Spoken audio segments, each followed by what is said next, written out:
नमस्कार, मैं नियाज खान और आप देख रहे हैं एनएमएफ न्यूज। आपको याद होगा पप्पू यादव पूरे लाग लपेट के साथ बिहार से सीधा दिल्ली पहुंचे थे और कांग्रेस का हाथ थाम लिया था इस उम्मीद से कि पूर्णिया से टिकट मिल जाएगा और चुनावी मैदान में ताल ठोक देंगे।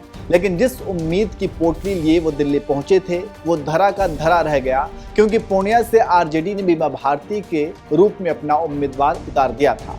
अब पप्पू यादव को 440 वोल्ट का झटका लगा और वे खुद को ठगा महसूस करने लगे थे, क्योंकि जब वे 20 मार्च को अपनी पार्टी का कांग्रेस में विलय कर रहे थे तब कांग्रेस की शान में जमकर कसीदे पढ़ रहे थे, कांग्रेस के साथ जन्मों जन्मांतर का रिश्ता गिनवा रहे थे। लेकिन जैसे ही टिकट नहीं मिला तो सदमे में चले गए और मिन्नतें करते रहे कि उन्हें टिकट दे दिया जाए, क्योंकि पूर्णिया उनकी जन्म और कर्म भूमि है।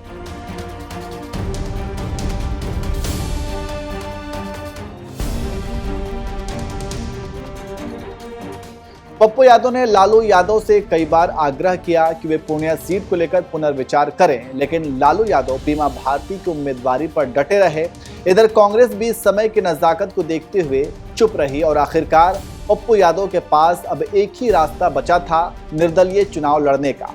उन्होंने अकेले ही चुनावी मैदान में ताल ठोक दिया और इस तरह से शुक्रवार के दिन लोकसभा चुनाव के दूसरे चरण में बिहार की पूर्णिया सीट पर वोट भी डाल दिए गए। अब पूर्णिया में मुकाबला त्रिकोणीय है। एक तरफ जेडीयू उम्मीदवार संतोष कुशवाहा हैं, दूसरी तरफ आरजेडी उम्मीदवार बीमा भारती हैं, तो निर्दलीय के तौर पर तीसरे उम्मीदवार राकेश रंजन उर्फ पप्पू यादव हैं। अब पप्पू जीते या हारे वो अलग बात है, लेकिन उनकी वजह से पूर्णिया सीट पर सबकी नजर बनी हुई है, क्योंकि पप्पू यादव के समर्थन में जो भीड़ देखी गई थी ये कहीं ना कहीं लालू यादव को परेशान करने वाली है। सबको पता है कि संतोष कुमार से ज्यादा पप्पू यादव लालू यादव के लिए सिर दर्द हैं, क्योंकि उन्होंने लालू के एमवाई यानी मुस्लिम यादव समीकरण में कहीं ना कहीं सेंध लगा दी है। पप्पू यादव के लिए ये चुनाव जीत हार के अलावा शक्ति प्रदर्शन जैसा भी है, क्योंकि पप्पू यादव ये दिखाना चाहते हैं कि जिसे कांग्रेस ने ज्यादा भाव नहीं दिया और लालू ने उन्हें हल्के में लिया, वास्तव में चुनावी मैदान में उनकी ताकत क्या है। पप्पू यादव से लालू परिवार कितना चिढ़ा है इसका अंदाजा अब इस बात से लगा सकते हैं कि तेजस्वी यादव ने पूर्णिया में अपनी पूरी ताकत झोंक दी। आरजेडी के लगभग 3 दर्जन से ज्यादा विधायकों ने पूर्णिया में डेरा डाल दिया था। खुद तेजस्वी 2 बार पूर्णिया में जनसभा करने गए और सबसे दिलचस्प बात तो ये रही कि पप्पू का प्रचार और लोकप्रियता देख तेजस्वी ने अपने समर्थकों से अपील कर दी कि भले ही आप इंडी अलायंस को वोट ना देना चाहें तो मत दीजिए, इसके बदले आप एनडीए को वोट दे दीजिए, लेकिन पप्पू यादव को वोट मत दीजिएगा। या तो इंडिया की लड़ाई, या तो आप इंडिया को चुनो, और इंडिया को अगर नहीं चुनते बीमा भारती को तो आप एनडीए को चुनिए। साफ बात, साफ बात। पप्पू यादव आप लोग जानते हैं कि नहीं?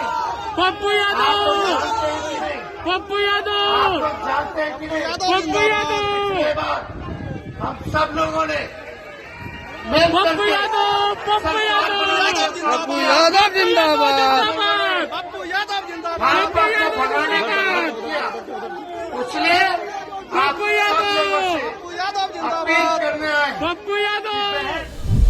सुना आपने, तेजस्वी साफ तौर पर कह रहे हैं कि अगर आप बीमा भारती को वोट नहीं देते तो एनडीए को दीजिएगा। इसी बीच पप्पू यादव के समर्थक भी जमकर उनकी जयकार कर रहे हैं। पप्पू यादव की इस लोकप्रियता को देख आप अंदाजा लगा सकते हैं कि लालू परिवार को पप्पू यादव कितना खटक रहे हैं और वे उन्हें हराने के लिए एनडीए तक को वोट देने की अपील कर रहे हैं। अब सवाल ये उठता है कि पप्पू पास होंगे या फेल। अगर वे जीत जाते हैं तो वे सिवान से 2009 में निर्दलीय निर्वाचित ओम प्रकाश यादव का रिकॉर्ड तोड़ देंगे।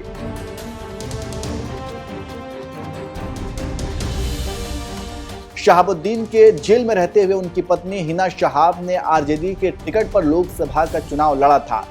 जेडीयू ने वृषण पटेल को अपना उम्मीदवार बनाया था। पलड़ा हिना शहाब की ओर झुका हुआ था, लेकिन निर्दलीय मैदान में उतरकर ओम प्रकाश यादव ने हिना और पटेल को मात दे दी थी।